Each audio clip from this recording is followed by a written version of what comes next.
नमस्कार मित्रों, आशा करता हूँ आप सभी अच्छे होंगे और अपनी जो पढ़ाई है, जो अपनी प्लानिंग है, आप उसके अनुकूल अपनी स्ट्रेटेजी को बनाए रखे होंगे। यूपीएससी एक लंबी जर्नी है, स्टेट पीएससी भी लंबी जर्नी है। इसमें हिस्ट्री, ज्योग्राफी, मतलब कहा जाए मल्टी डायमेंशनल सब्जेक्टों का रोल होता है, लेंथी सिलेबस होता है, ये डेफिनेटली है। इसको तैयार करने के लिए सिस्टमेटिक तरीका आपके पास होना चाहिए। तो आज हम डिस्कशन करेंगे एक ऐसे सेगमेंट पर जो सामाजिक रूप से, आर्थिक रूप से, धार्मिक रूप से कई तरीके से ध्यान रखना, कहीं हमारे जीवन में ध्यान रखना इंटरफेयर करता है। एक वो धर्म ध्यान रखना जहां से आज इंडिया में धर्म की राजनीति होनी स्टार्ट हो चुकी है। एक वो कहानी कहीं ना कहीं धर्म में राजनीति, धर्म राजनीति में घुस चुका है।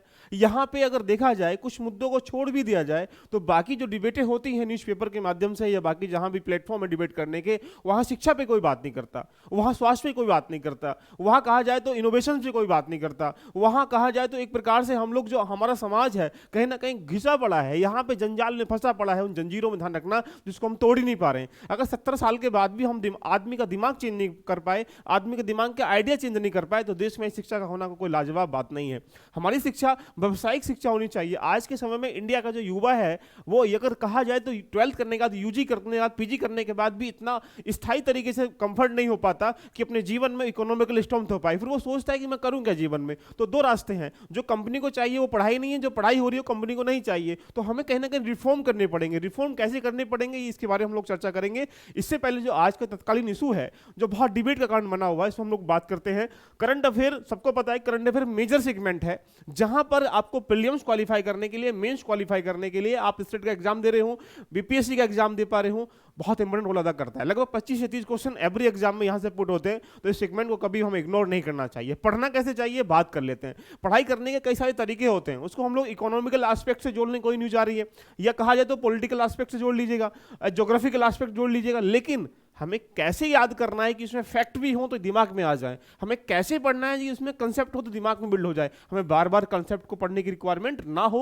चर्चा कर लेते हैं एक टॉपिक पर जिसका नाम है, ध्यान रखना, आप देख पा रहे हो जो मुद्दा है, वो इशू है जिसका आप देख पा रहे हैं। हमारे इंडिया एक डाइवर्सिटी वाला कंट्री है। यहाँ पे अनेक धर्मों के लोग रहते हैं, अनेक भाषाओं के लोग रहते हैं, अनेक खान पान हमने चला रखा है, अनेक नृत्य के लोग रहते हैं। डाइवर्सिटी होने के बाद भी हमारे यहाँ एकता है, यूनिटी है हमारे देश में। ये सबसे बड़ा सौभाग्य है। भारत एक ऐसा मुल्क है सारे कंट्रियों में कि 8 धर्मों के लोग, 8 के 8 लोग हमारे इंडिया में निवास करते हैं। सौभाग्य की बात है, ध्यान रखना। लेकिन फिर भी जो मुद्दे हैं होने के बाद क्या बना हुआ है, क्या जबरन धर्मांतरण जो है, जो हम धर्म को चेंज करते हैं, परिवर्तन करते हैं, संविधान में कोई इसका प्रावधान है, 8 के 8 धर्मों के लोग हम लोग निवास कर रहे हैं, लेकिन आज हमारे देश में कहीं ना कहीं मानव जाति इससे क्या हो रही है, पीड़ित हो रही है। क्या वजह है? हाल ही में तुमने देखा होगा, घटना के बारे में देखा होगा, छत्तीसगढ़ की एक घटना है। और छत्तीसगढ़ की घटना के क्या है, एक आदिवासी समुदाय ने कथित तौर पर जबरन धर्मांतरण के मामले में लेकर विरोध किया, प्रदर्शन किया। लोग सड़कों पर उतर के आ गए। भैया, किसी व्यक्ति का जबरन अगर हम लोग ट्रांसफर करा रहे हैं किसी धर्म को, ध्यान रखना, वो इशू बना हुआ है। हम लोग धरने पर गुस्सा हो चुके हैं, जिसमें एक एसपी सहित कई लोगों को, ध्यान रखना, घायल भी हुए हैं। देखिएगा, मतलब समझिएगा, बात को समझते हैं आज लॉजिकल पैटर्न से। यहां से मुद्दा क्या है, सर्वोच्च न्यायालय में केंद्र सरकार को जबरन जो धर्म अंतरण लोग किया जा रहा है, आज के समाज जो है, तो समाज लगा पड़ा। इनोवेशन पे कोई ध्यान नहीं है, स्वास्थ्य पे कोई ध्यान नहीं है, एजुकेशन पे कोई ध्यान नहीं है, डेवलपमेंट पे कोई ध्यान नहीं है। डेवलपमेंट पे ये ध्यान है कि भैया यहाँ पे हिंदू की जनसंख्या इतनी है, मुस्लिम कितनी है, सिख कितनी है, अगर एक सिख हिंदू बन जाएगा, हिंदू सिख बन जाएगा, तो हमारा उद्धार हो जाएगा जीवन का। हम उद्धार करने में लगे धर्मों का, हम मानव का उद्धार नहीं कर पा रहे हैं, हम इकोनॉमिकल उद्धार नहीं कर पा रहे हैं, हम समाज का उद्धार करने में लगे पड़े। ध्यान रखना कि भैया यहां से ये आ जाएगा तो मजा आ जाएगा। गांव में भी यही होता है ना, कि अगर दो लोग यहां पे पॉलिटिक्स में हैं तो ये सोचता है कि मेरे पीछे सब लोग वाह वाह करें, हा हा करें, मेरे पास ज्यादा पॉपुलेशन हो, और ये भी यही सोचता, तो आपस में टकराव में लगे पड़े। लेकिन उस गांव का विकास कैसे होगा, वो गांव में सड़कें कैसे बेहतर होंगी, शिक्षा कैसे बेहतर होगी, स्वास्थ्य कैसे बेहतर होगा, मानव जीवन बेहतर कैसे जी पाएगा, इस पर कोई चर्चा ही नहीं करता है। तो हम चर्चा कर रहे हैं ऐसे टॉपिक पे, ध्यान रखना, जो आज गंभीर विषय बना हुआ है। क्या सुप्रीम कोर्ट ने केंद्र सरकार को भी डायरेक्टली ओपन दिया है कि इस पे गंभीर कदम उठाने ही चाहिए। सुप्रीम कोर्ट में याचिका दायर की गई है, और सुप्रीम कोर्ट में याचिका दायर करने का मतलब है उस पर डिबेट चल रही है। तो आइए चर्चा करते हैं इस टॉपिक पर कि क्या ये टॉपिक है। हम यूपीएससी के एस्पिरेंट हैं, तो हमारे जहन में होना चाहिए कि जो भी टॉपिक हम लोग पढ़ रहे हैं वो उसे इंटरलिंक कैसे करें। अगर आपके पास इंटरलिंक करने की कैपेबिलिटी नहीं होगी तो आप मान के चलें कि आप कहीं ना कहीं एक चीज से कहीं ना कहीं आप अपरिपूर्ण हैं। जैसे प्रीलिम्स के एस्पेक्ट में जाएंगे तो आर्टिकल 14 समानता का अधिकार देता है, सभी को इक्वलिटी के साथ हमें जीवन यापन करना है। यहाँ कानून ऊपर है, आदमी ऊपर नहीं है, समाज ऊपर नहीं है, यहाँ कानून ऊपर है। और आर्टिकल 21 क्या कहता है, ध्यान रखना, 21 यही कहता है कि हर किसी को right to life, right to live, जीवन जीने का अधिकार है। तो जीवन जीने के दो अधिकार होते हैं, एक तो भैया सांस ले रहा है आदमी, मर रहा है फिर भी सांस ले रहा है, जीवन जीने का अधिकार है, उसको कोई मार नहीं सकता। लेकिन एक होता है गरिमापूर्ण जीवन जीने का अधिकार, जिसको बोलते हैं राइट टू डिग्निटी। अब डिग्निटी का मतलब राइट टू डिग्निटी का मेरा मन कर रहा है, मेरा मन कर रहा है गरिमापूर्ण जीवन जीने का, मैं इंडिपेंडेंट हूं अपने आप में, मेरा मन कर रहा है तो मैं कहीं भी किसी धर्म को मानूंगा, किसी भी संस्था को मानूंगा, किसी भी धर्म में विश्वास करूंगा, लेकिन आप उसके ऊपर थोप नहीं सकते हैं। थोपेंगे तो वहां से उसकी फ्रीडम को आपने छीन लिया। तो अधिकार किस लिए लगाए गए संविधान में? अधिकार लगाए गए कहते कि आदमी अपने स्वतंत्रता के अधिकार पर धन डिसीजन ले सके। तो ये 21 के सापेक्ष में इसको याद कर लीजिएगा। 25 यही कहता है कि हर किसी व्यक्ति को धर्म की क्या स्वतंत्रता है, वो अपने अनुकूल कुछ भी संस्थाएं खोल सकता है, विचार रख सकता है, अभिव्यक्ति डिस्कस कर सकता है। ये 25 रिप्रेजेंट करता है। प्रीलिम्स में जाएंगे तो ये आर्टिकल इसमें लिंक होके आप इसको मैनेज कर सकते हैं। अगर मेंस के सापेक्ष में देखेंगे तो मेंस के सापेक्ष में यही एक जो इशू है, ध्यान रखना, सर्वोच्च न्यायालय का, आप जाएंगे तो न्यायालय के जो फैसले हैं उसका एक इशू बन जाएगा। यहां से क्वेश्चन भी आ जाता है कि धर्मांतरण से आप क्या समझते हैं, वर्तमान में हो रहे प्रदर्शन को देखते हुए आपके क्या विचार हैं, प्रश्न लिखिएगा। बन गया प्रश्न 2 मिनट में। देखो यही तो कला जो है आपको बिल्ड करनी है। आइए इशू समझते हैं, क्या इशू है, जबरन धर्मांतरण होता क्या, पहले इसको समझते हैं। देखिएगा, जब भी कोई, आपने देखा होगा गांव परिवार में जब किसी बच्चे की शादी की जाती है, लड़का लड़की की, ध्यान रखना, उसकी स्वेच्छा से किया जाए तो आपने उसको इंडिपेंडेंट दे रखी कि भैया कर ले जहां तेरी मन कर रहा है, जिसने तुझको पसंद किया उससे कर ले, या हम तेरे साथ हैं। इसका मतलब क्या हुआ कि आपने उसके अधिकार को नहीं छीना है, लेकिन उसको दिखाया ही नहीं, कुछ किया ही नहीं, ध्यान रखना, तुमने ठोक दिया, ध्यान रखिए तुम्हारी शादी इससे होनी है, ध्यान रखना। उसमें क्या समस्या आएगी समझो, पहले लॉजिकल पैटर्न से समझने का प्रयास करें। इससे क्या समस्या आएगी कि आपने उसकी आजादी को छीन लिया। तो जब किसी आजादी को छीना जाता है, ध्यान रखना, उसको जबरन कहा जाता है। तो ऐसे ही धर्म की आजादी, ऐसी व्यक्ति की आजादी, ऐसी किसी समाज की आजादी कहीं ना कहीं जब छीनी जाती है, ध्यान रखना, तो उसका एक एस्पेक्ट बन जाता है कि जब धर्म की आजादी की छीनी जाती है उसको धर्मांतरण कहते हैं, ध्यान रखना। अब बात कर लेते हैं क्या मुद्दा है। संविधान हर किसी को अपनी आस्था के रूप में, अपने विश्वास के रूप में, अपने धर्म चुनने का अधिकार, ध्यान रखना, देता है, बिल्कुल सही बात है। लेकिन समस्या तब पैदा हो जाती है जब कोई व्यक्ति, देखिएगा, जब कोई व्यक्ति लालच में, धोखे के माध्यम से, दबाव के चलते धर्म को, ध्यान रखना, परिवर्तन कराता है। मान लीजिएगा एक व्यक्ति गरीब है, मुस्लिम कैटेगरी का है, अब यहां से हिंदू कैटेगरी का एक व्यक्ति आता है, तुमको मैं 10 करोड़ रुपए दूंगा, तो बस चेंज कर लो। तो इकोनॉमिकल गुलाम है वो, इकोनॉमिकल एस्पेक्ट से उसका विश्वास तो नहीं है जाने का, लेकिन क्या करे, उसकी मजबूरी है, उसने 2 मिनट में, ध्यान रखना, कर लिया। कल को फिर क्या होगा, उसकी 10 करोड़ रुपए, 10 रुपए जो भी खत्म हो जाएंगे, कल को सोचेगा हटा फालतू की ड्रामाबाजी करी, हम वापस आ जाते हैं।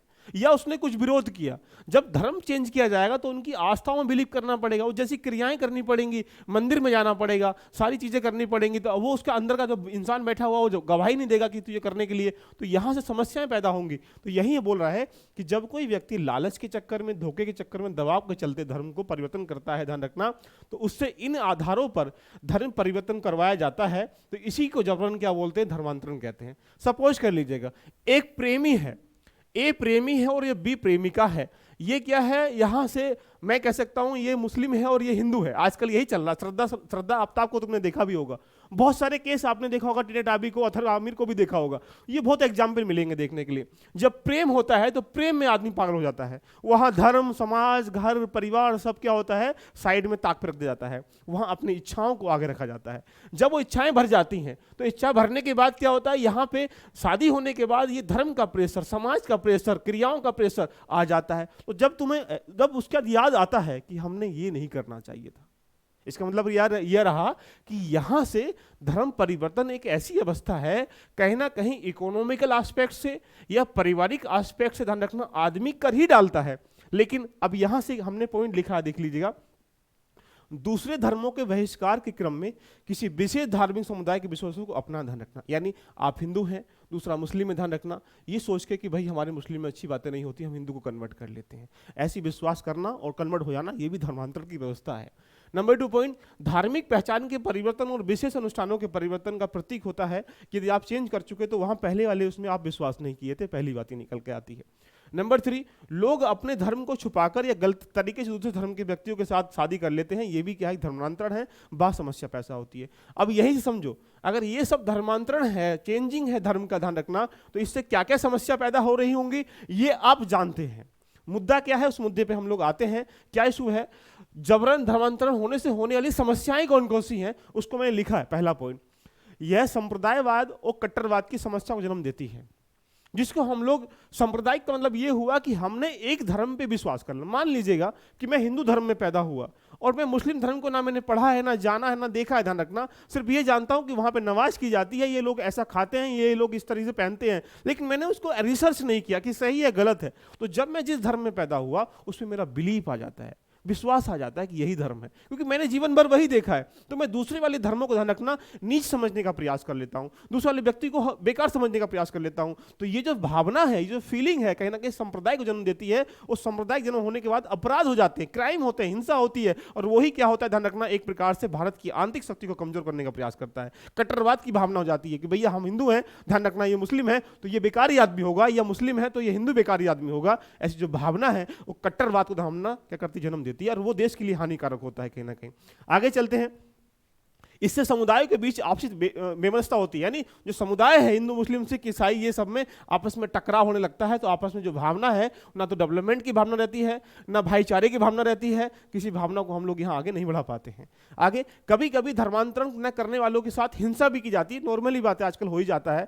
इस हिंसा और बेमनस्ते का लाभ उठाकर कई देश विरोधी ताकतें इसको बढ़ावा देने के लिए जुगत में बैठी लगती है। मान लीजिएगा पाकिस्तान है और अगर इंडिया में ऐसा कुछ हो रहा है, सोच लीजिएगा, तो क्या है, वो सोचेगा मजा आ गया, तो आपस में टकराव हो रहा है, तो किसको सपोर्ट करेंगे? आप समझ पा रहे हो ना, किसको सपोर्ट करेंगे? जब वो सपोर्ट करेंगे तो यहां टकराव जब बढ़ेगा तो इंडिया का एजुकेशन, विकास, ये सारी चीजें, आंतरिक अशांति, जो हमने सोवरेनिटी अपनाया है संविधान में, वो सब हो जाएगा, भस्म हो जाएगा, तो बेकार हो जाएगा। इसीलिए ये समस्या पैदा हो जाती है। आगे बढ़ते हैं। वे इसकी फंडिंग करने लगती हैं, बिल्कुल सही बात है, फंडिंग करने लगती हैं, राइट। आपने देखा भी होगा, बहुत सारी चीजें आपने किसान बिल में देखी होंगी, किसानों के लिए फंडिंग कहां से आई आप भी जानते हैं, मुझे नहीं पता, आपको सारी जानकारी पता होगी, राइट। जिससे यह व्यक्तिगत आजादी और देश की सुरक्षा दोनों क्या होती हैं, घातक बन जाती हैं। आदमी की आजादी के साथ साथ देश की सुरक्षा भी क्या होती है, घातक बन जाती है। अब देश विकास की तरफ जाए या यहाँ इन सब चीज़ों को संभाले, इंडिया लगा पड़ा नहीं संभालने में। स्वास्थ्य कैसे बढ़ाएं, शिक्षा कैसे बढ़ाएं, आपस में अपराध कैसे रोकें, टकराव ना उसको कैसे रोकें, धर्म को कैसे रोकें, तलाक कैसे हटाएं, बुर्का कैसे कम पहने, मंदिर में कैसे कम जाएं, इसी मुद्दों पर लगा पड़ा है। इनोवेशन से, विचार पे, क्रांति पे कुछ हो ही नहीं रहा, ध्यान रखना। उसकी वजह क्या है, हम भारत के लोग हैं, हम सरकार बनाते, सरकार हमें नहीं बनाती है।